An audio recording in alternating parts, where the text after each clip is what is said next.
آج کچھ لوگ بزرگوں کی کرامت کا مذاق اڑاتے ہوئے کہتے ہیں کہ یہ بزرگ بنا قضائے حاجت کے اتنے دنوں تک ایک وضو سے نماز کیسے پڑھ سکتے ہیں؟ یہی لوگ یہی اعتراض اصحاب کہف پر کیوں نہیں کرتے؟ بنا خوراک اور متضاد اور کیا ہے قضائے حاجت کے لیے 309 سال تک غار میں سوتے رہے. وہ فضائل اعمال میں ایک واقعہ لکھا ہے، ایک بزرگ نے 20 دن تک ایک ہی وضو سے نماز پڑھی، تو انجینئر نے اس کا بڑا مذاق اڑایا ہے نا، ایسے مضحکہ خیز انداز سے، جیسے توہین نہیں ہوتی ہاں ایسے کر کے کہ دیکھو یہ پتہ نہیں کون سے بزرگ آ گئے.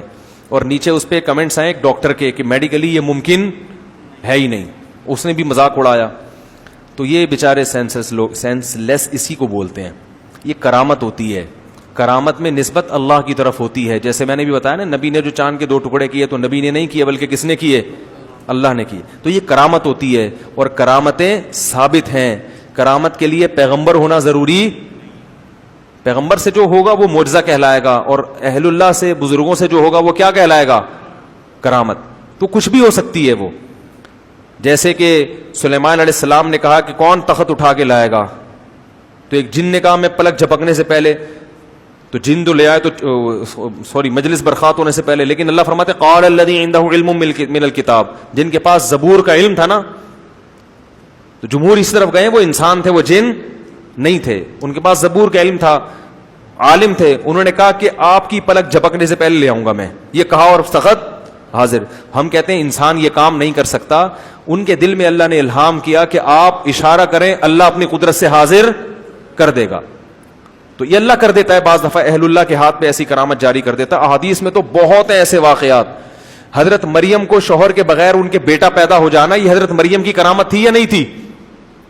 ہاں، یہ اعتراض ہو سکتا ہے کہ یہ کرامتیں تو قرآن و حدیث میں بیان ہوئی ہیں، ان کو ہم مانیں گے، ان کو ہم مانیں گے کیونکہ ان کی سند مضبوط ہے. تو پتہ یہ چلا کہ واقعہ اگر مستند طریقے سے پہنچا ہے تو مانا جائے گا، مستند طریقے سے نہیں پہنچا تو مانا نہیں جائے گا. اب آپ یہ کہو کہ صرف قرآن و حدیث میں ہی آئے گا تو مانیں گے ورنہ نہیں، تو اس کا مطلب نبی صلی اللہ علیہ وسلم کے دنیا سے جانے کے بعد کرامتوں کا سلسلہ ختم ہو گیا. حالانکہ یہ ختم نہیں ہوا. اس پر پوری امت کا اجماع ہے کہ یہ کرامتیں قیامت تک جاری ہوں گی اور ہوتی رہی ہیں. اللہ کی قسم، میں نے شہید کے خون کی خوشبو اپنی ناک سے سونگھی ہے. ایک نہیں، 3 یا 4 شہیدوں کے خون کی خوشبو میں نے اپنی ناک سے سونگھی ہے. شہادت ہوئی اور خون سے خوشبو پھوٹ پڑی.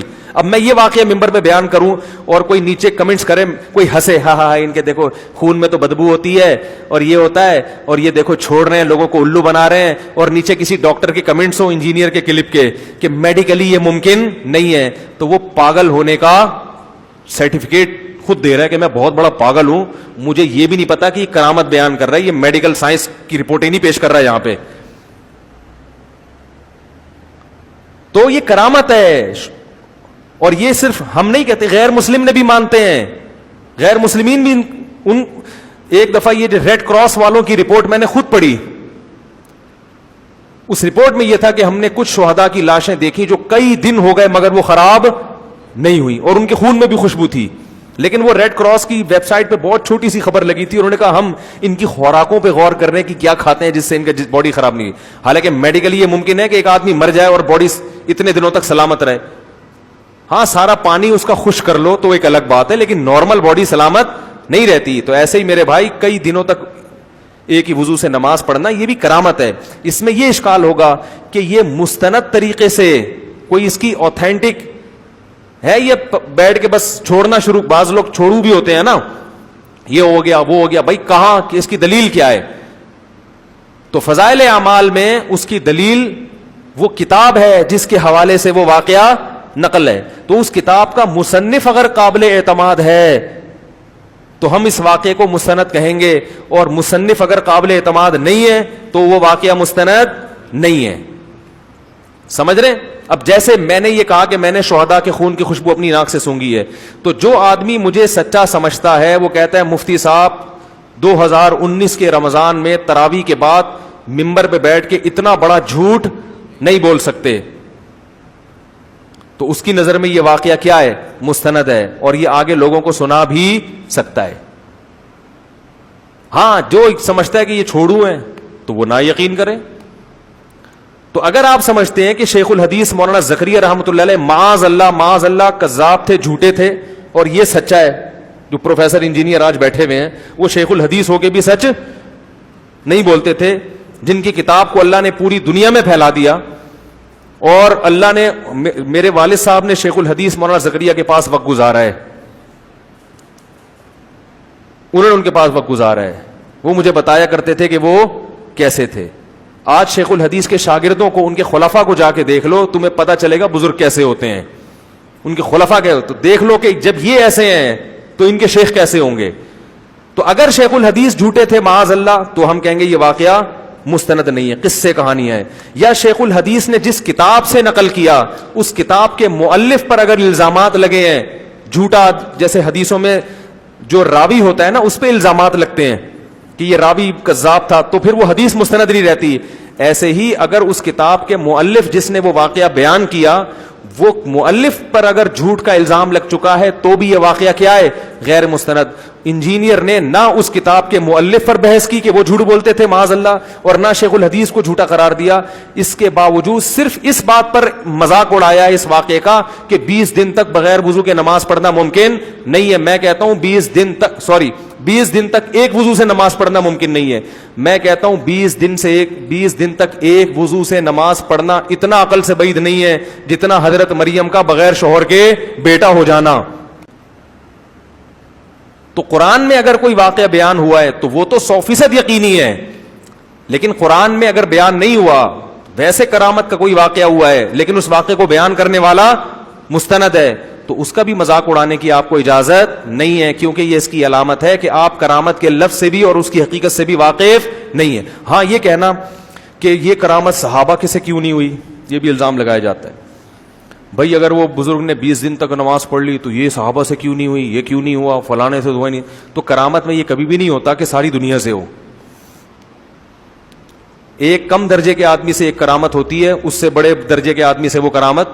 دیکھو حضرت سلیمان علیہ السلام کا مقام زیادہ تھا، وہ تو پلک جھپکنے میں تخت اٹھا کے نہیں لائے، اور ان کا درباری اٹھا کے لے آیا، تو کیا اس کا مقام حضرت سلیمان سے بڑھ گیا؟ مقام اور درجہ بلند ہونے کا تعلق کرامت سے نہیں ہے، اس کا تعلق اعمال سے ہے۔ سمجھ میں نہیں آ رہی بات؟ اس کا تعلق کس سے ہے؟ عمل سے ہے۔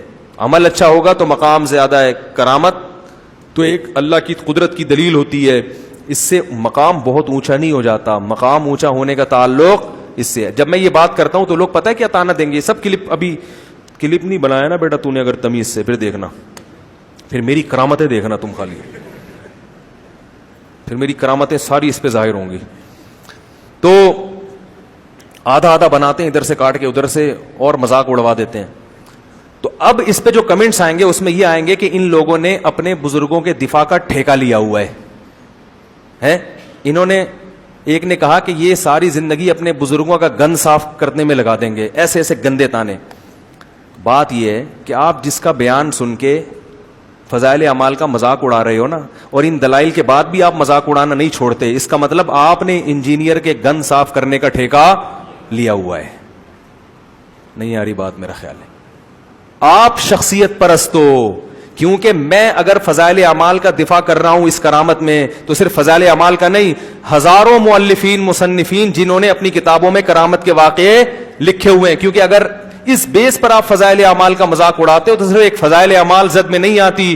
ابن قیم نے کئی واقعات لکھے ہیں، عرب کے سلفی علماء نے کئی واقعات لکھے ہیں اپنی کتابوں میں، ابن حجر نے لکھے ہیں، علامہ نووی نے لکھے ہیں، امام بخاری کے ساتھ بھی کرامتیں ہوئی ہیں، امام مسلم کے ساتھ بھی کرامتیں ہوئی ہیں۔